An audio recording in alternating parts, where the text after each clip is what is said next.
Arthur Scargill called for a mass picket of Orgreave. Today he got one. Several thousand miners turned up, an attempt once and for all to halt British Steel's coke convoys. Mr. Scargill himself was there, trying to direct operations with a loud hailer. But so too were the police, in numbers rarely seen, even in this dispute.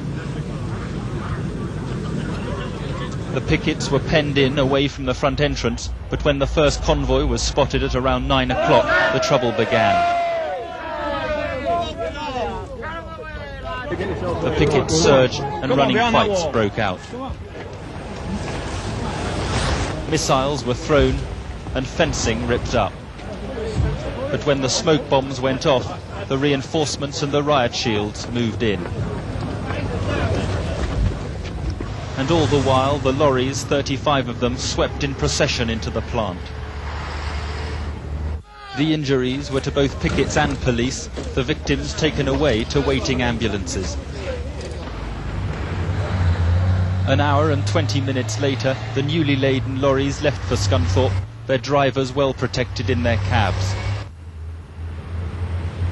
This time, the miners, helpless behind the police cordon, stood and watched in almost total silence. This afternoon, another convoy and more clashes as police drove back pickets, and again running battles between miners and mounted police. There were more injuries. Ambulance men wore special headgear as they led casualties away from the scene.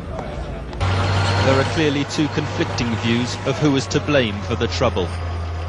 We've had riot shields, we've had riot gear, we've had police on horseback charging into our people, we've had people hit by truncheons, we've had people kicked onto the ground by the police, and the intimidation and the brutality that's been displayed are something reminiscent of a Latin American police state.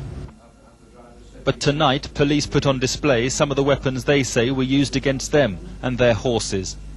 There's talk about riot shields and riot helmets. That simply is protection for the officers who've got to stand there. If the officers were unable to stand there, the gates to the plant would be closed. And simply, in order to maintain that position, we had to bring out shields and we had to don protective helmets.